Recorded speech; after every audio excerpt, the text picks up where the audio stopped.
Well, let's talk about the ways that growing churches are doing it. And church growth right now seems to be a pretty rare commodity. There's not many churches that are growing, Dad.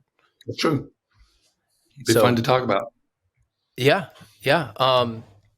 But before we do, certainly want to thank our sponsors.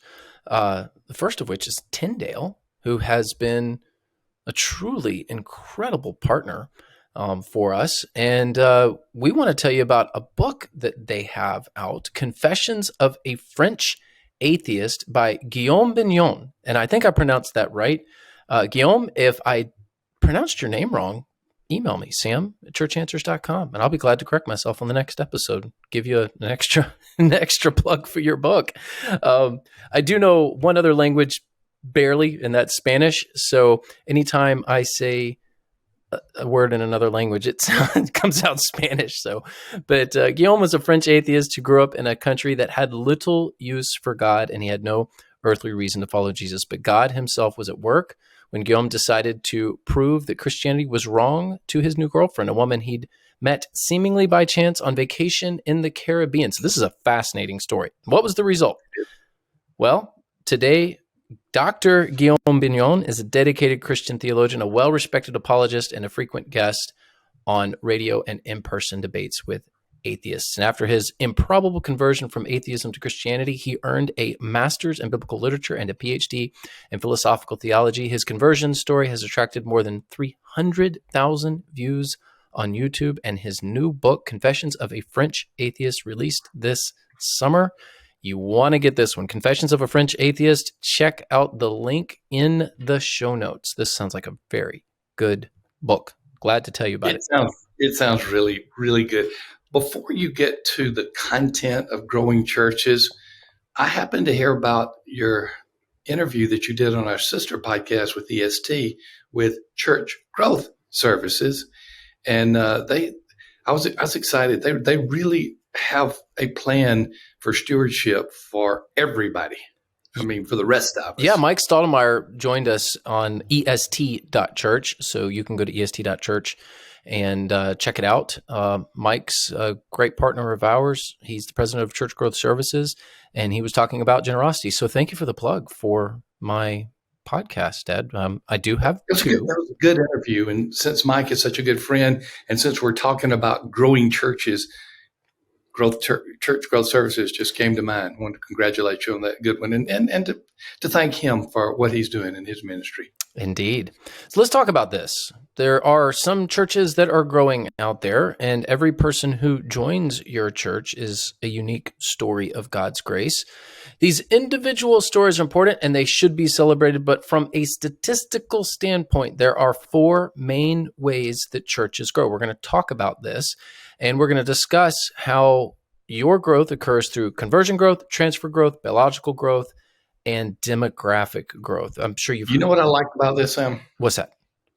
You have become the leader of the fourth generation of the church growth movement, even though you have no connection to, well, you do have connection, even though you don't pledge any connection to the church growth movement. I do not. There's a lot that we can talk about in terms of the ways the church growth movement has benefited the local church, and there's a lot to critique as well. And I've certainly been one of those who has critiqued some of the... Let me tell you where I'm going with this. Well, there was the first generation.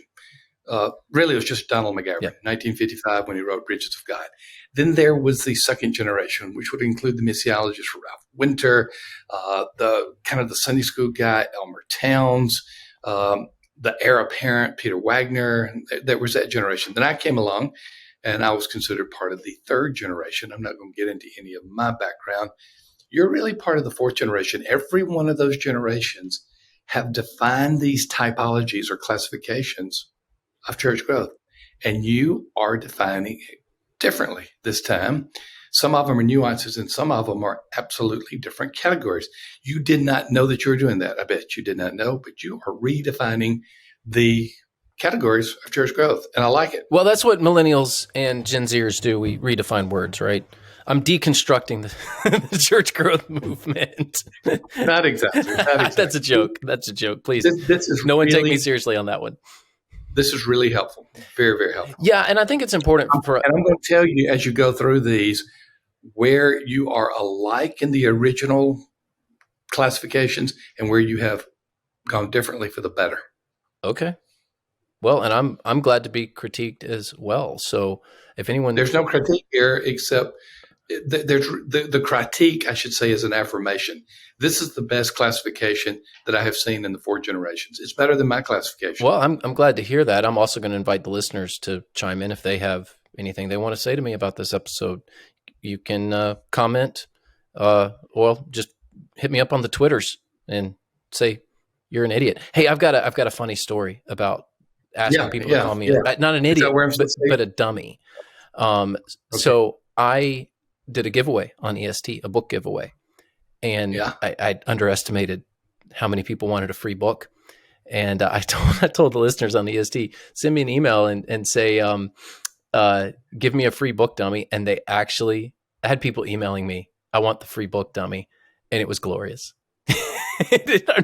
It takes guts to like really do that. Of course, I think I saw a photo of the mail outs that you had to do. I did send that to our family text thread, and it was a lot of books. $250, I think, is where the final shipping cost ended up being with all those books. Yeah, and this is a kind of we're getting off track on several things, but your book, your brand new book, The Bible as a Whole, showed up at my doorsteps, and it's about 200 copies of that book. Yes. It is funny when we receive each other's mail because of common last names. Just let me know when your paycheck gets deposited in my account. That's the day that I'm waiting for. You wouldn't have to wait on me. You would know it. That's true. That is so true. All right, let's talk about these 4 categories of growth. And really, I think very simply, and I'm sure that there's an extra category that you could come up with. But I just ask the very simple question: if a church is growing, how are they doing it? Well, there are 4 ways that you can grow a church. And the first one is through what I believe is the most important, conversion growth. And that occurs when someone accepts Christ and is assimilated into the body as a new believer and a new Christian. This is the New Testament growth. This category has been in all 4 generations. You're the 4th one. Let me tell you how you are different than the second one. The second generation, popularized by Peter Wagner, used conversion growth, but this is where I personally objected. They excluded children who had become followers of Christ, and they put that into biological growth, children of church members. And my point was, I have 3 sons who all became believers at an early age, and their conversion is not a category other than conversion growth, just because they happen to be in the church. So I like the all-inclusiveness of this. You and I are aligned here. We are not perfectly aligned with the first generation of church growth. Yeah. But I like it. Yeah, and it makes sense. So this is the kind of growth that you want in your church. This is the kind of growth that you should aim for in your church. This is people coming to Christ, and not only coming to Christ, but I included the word assimilation to imply that they are being brought into the body. It's not just that someone accepts Christ through the work of the church, but they are assimilated into the body. And I used the word member intentionally as well. So, those are great additions, because someone can accept Christ outside the body of Christ. There's certainly theological grounds for that. And I'm saying other than going into the church, but the New Testament pattern is for assimilation into a local church. So most of the time, if someone is going to become a follower of Christ and truly grow, if we're going to make disciples, it is going to take place in the context of a local church. So I like the fact that you did this. We are not saying church membership is a works necessary for salvation, but like baptism, we are saying it is one of the early steps that you take in order to grow in your maturation of Christ. Yeah. Well, so conversion growth, one of the more obvious ones. There's, I think, another obvious one, which is transfer growth, which has gotten a lot of critique in recent years, and justifiably so. We don't want people switching churches just because they're looking for their preferences. But transfer growth occurs when an existing resident So key there, existing resident moves from one congregation to another congregation within the same community. I like what you did here. That last prepositional phrase, within the same community. This particular categorization is a change. You are unique in the fourth generation because transfer growth up to your categorization at this point was any Christian coming from any other church in any other location. Yep. You now have another category for that. This I like better. That's why I said the critique is going to be a commendation. This to me is a lot better because this type of transfer growth should not be encouraged.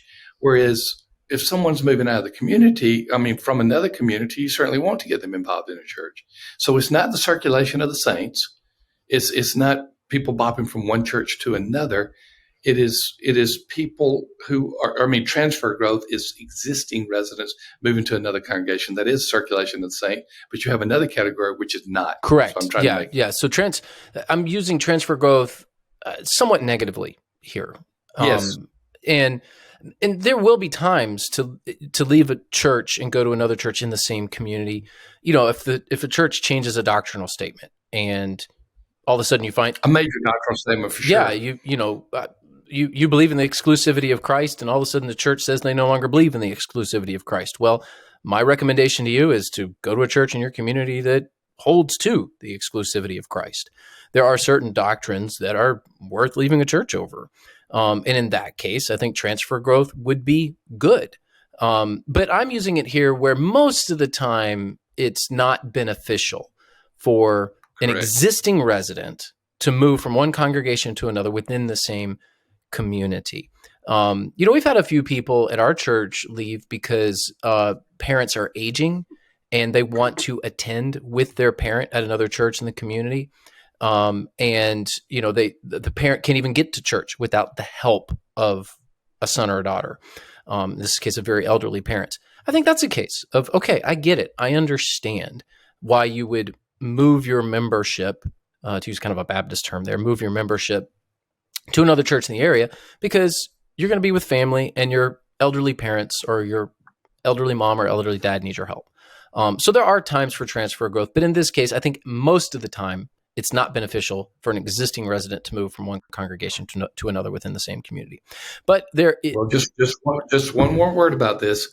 This type of transfer growth of the listeners, or this categorization of it, and again, I was kind of muddled a minute ago. This type of transfer growth is someone within the community, existing residents moving from one church to another. It has never been said this way. It has been what you're going to end up calling demographic growth is being included in transfer growth, but we'll get to that shortly. Yeah, and you can go to churchanswers.com and look at the podcast and the show notes if you're looking for these definitions. They'll be in the show notes. So for those of you who are note takers, we've already done that for you. Just go to church. No, we haven't. Amy's done it. I wrote it, so I did my part. But yes, Amy does most of the work there. So conversion growth, that's a new believer being assimilated into the body. Transfer growth, that's existing residents moving from one church to another in the same community. Now biological growth. Biological growth occurs when existing families in the church have children. It's attendance growth, but it's not, depending upon your theology, and my theology would not say that this is conversion growth yet. No, it's not conversion growth. Personally, I understand there are certain faith traditions where children are included in membership for some very specific reasons. I get all that. But in most churches, you are going to join the church after you are converted. But regardless, if the parents in the church are having kids, I'm going to classify that as biological growth of the church. I like this. The church growth movement classified biological growth is when a child comes to Christ. Yes. And I can understand that definition. But I'm just going to say this is having a lot of kids in the church because people are having children.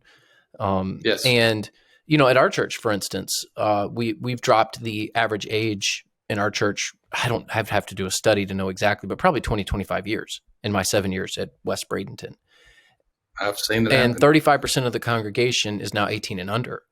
And some of that's transfer growth, families, transferring in, or as we'll talk about here in a second, demographic growth. They're new to the community. But most of it at my church is just because people of age are having children, and it's wonderful. And this is, something that the church needs to think about, because if you look at the birth rates in the United States, they are just right at replacement rate, if not lower than replacement rate, depending on the community. It's a major problem. We're not having enough children in the United States to keep up with where the population needs to be. So, hey, if you want to have a big family, I say go for it. I realize that every family is different and not everyone's called to the same size family. But we've got a lot of big families at West Bradenton, and we love having all those kids. It is a lot of fun. So that's biological growth. Well, and just to put this little PS on there, it was not a '60s song. I think it was around 1974 that Paul Anka sang "Having My Baby."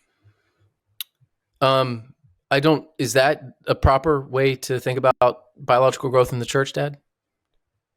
Certainly. Having my baby, what a lovely way of saying how much you love me. Should we sing that in church to encourage? No, I don't. Well, I don't know. It has. No, we should. 1970, I believe it's 74. It wasn't a '60s song, but I do remember some of the early '70s, and somewhere around. Okay. So we've got conversion growth, transfer growth, biological growth, and then this last point is demographic growth. And I think this one's a little different. And I did know some of the more historical ways of defining this. I don't know that I would have been able to put together a typology of all of the terms ever used, but demographic growth occurs when new residents arrive in the community and begin looking for a church. First time I've seen this in the typology, Sam. It's new. And it's perfect. Yeah, it's new. I'm sure somebody out there has used the term demographic growth. Certainly. But I'm talking about the typologies that we have, and where we have the typologies, I have not seen demographic growth. Yeah, and I wanted to differentiate between transfer growth, because a lot of times we'll say, I like that. Somebody's new to the community. Well, this is transfer growth. It's not really, because transfer growth does have a negative connotation. It's people church, hopping. Yes. And it's not really transfer growth if they just moved here and they're looking for a church. So I'm going to call this demographic growth. And the reason I'm calling it demographic growth is because the growth of the community, if your community is growing, your church should be growing. If new people are moving in, and they're believers, or if they're, and by the way, if they're new people to the community and you win them to Christ, that would be conversion growth. But if this is a believer in Jesus that moved the community, well, I mean, you should be all over that. Go get them. Absolutely. Hey, let me ask this question. This podcast is releasing August 23rd. Will the new Know Your Community report be available then? I know it's a good one, whether it's available or not. I don't. Putting you on the spot? You are putting me on the spot. That's fine. The answer is I don't know, because I'm digging in tomorrow at the time that we're recording this. So. Okay. Well, the current, whichever one that you get, Know Your Community is fantastic. We'll put Know Your Community in the show notes. But the Know Your Community report, every church should be getting one of those once a year. Yeah. Now, we did recently do a major update to the Know Your Community report. I did that major update. So it is new. We've got all the new stuff in there. But then Esri, our provider, added 700 psychographic data points that I want to go through and see if I want to, even make it better. So no matter whether I've finished my work or not, it is a completely updated report, and I would encourage you to go look at it. If you don't know the size of your community, that's a problem.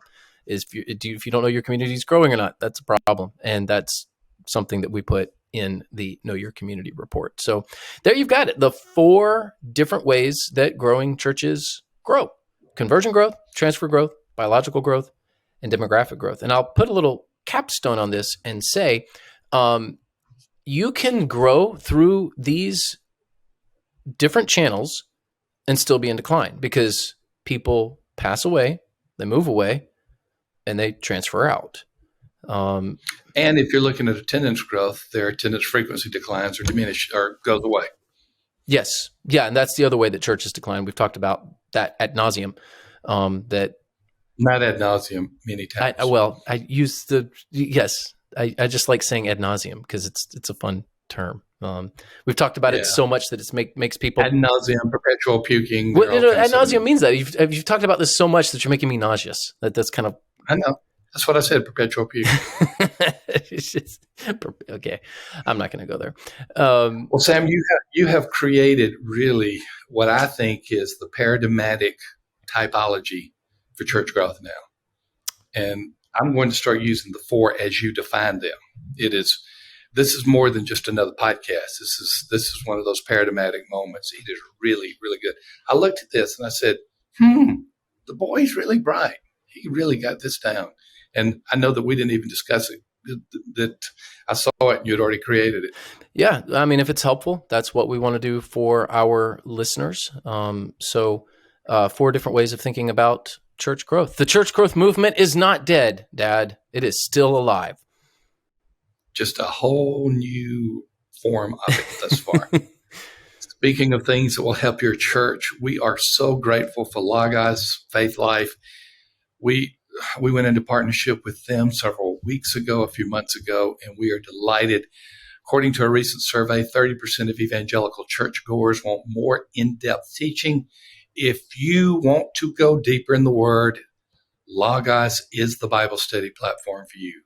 Let me say that one more time. If you want to go deeper into the Word, Logos is the Bible study plan for you. Logos fuses powerful technology with biblical research. You can access Bible, search tools, commentaries, seminary level courses, audio books, your desktop, your tablet, or your phone. It has it all. Nearly 200,000 digital books from the world's top publishers. It is now more affordable than ever.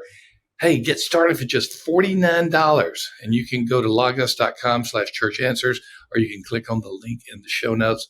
We are so grateful for Logos. We're so grateful for Tyndale. And of course, we mentioned Church Growth Services. We just got so many great partners. We are grateful for all of them. Thank you for being a part of what I think is one of the paradigmatic moments in Rainer on leadership.